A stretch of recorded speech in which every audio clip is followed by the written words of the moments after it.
A blessed day to everyone. Welcome to our daily podcast, Hope and Strength for the Journey.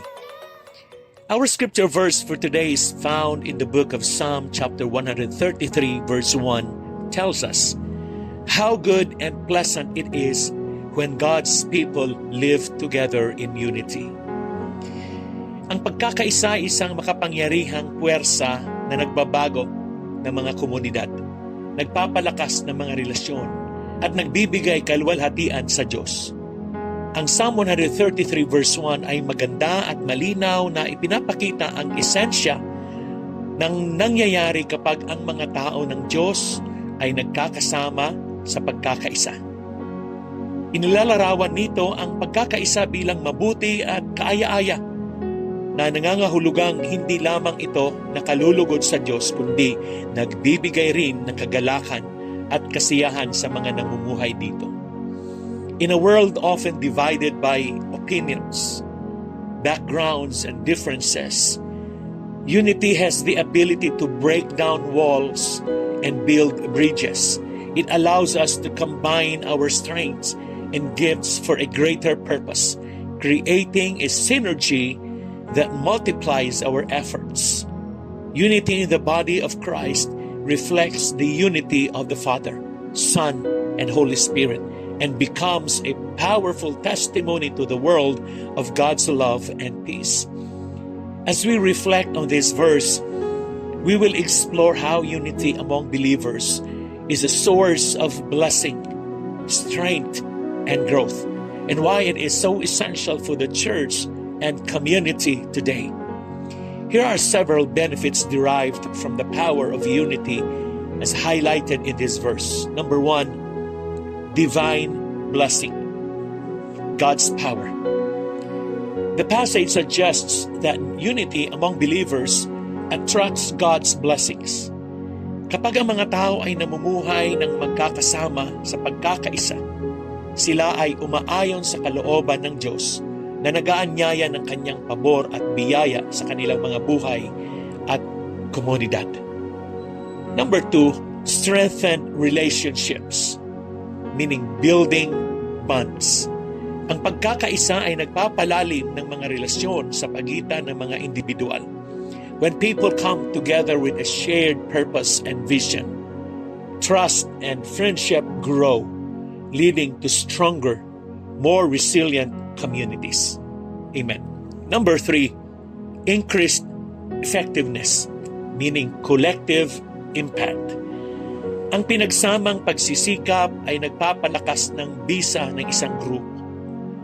When individuals work together, they can achieve far more than they could alone. Pinapakinabangan ang kanilang mga magkakaibang kaloob at talento para sa isang layunin.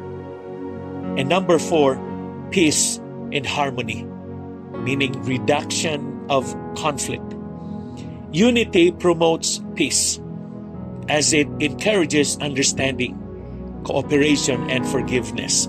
Sa isang nagkakaisang komunidad, mas malamang na ang mga hidwaan ay marisolba ng mapayapa na lumilikha ng isang suportadong kapaligiran.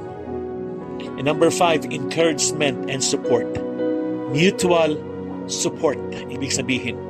Sa isang nagkakaisang komunidad, ang mga individual ay makakahanap ng pampatibay loob at suporta sa panahon ng mga pagsubok. And this support system provides strength and comfort, making it easier to face challenges together. Number 6, witness to the world, meaning testimony of love. Unity among believers serves as a powerful testimony to the world about God's love and presence. Ipinapakita nito na ang mga tao ay maaaring magsama-sama sa kabila ng mga pagkakaiba na sumasalamin sa kalikasan ng pag-ibig at pagkakasundo ni Kristo. And number 7, spiritual growth, meaning shared faith journey. Being part of a united community encourages spiritual growth as individuals learn from one another. magbahagi ng mga karanasan at magtulungan sa pananagutan sa kanilang mga paglalakbay sa pananampalataya. Amen.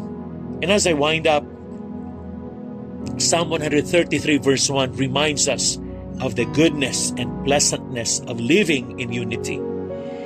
By applying these principles, we can experience the transformative power of unity in our lives, relationships, and communities.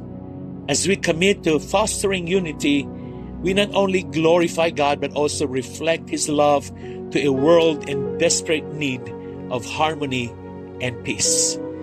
Amen. Let us look to God in prayer. Heavenly Father, we thank You for the power of unity.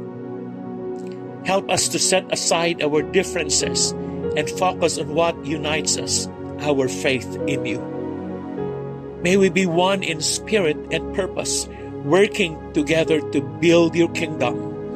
Let our unity be a testimony to the world of Your love, and may Your blessings flow through our harmony.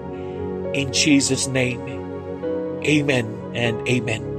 Again, good day and have a powerful day ahead of you. God bless you and your family. See you again tomorrow.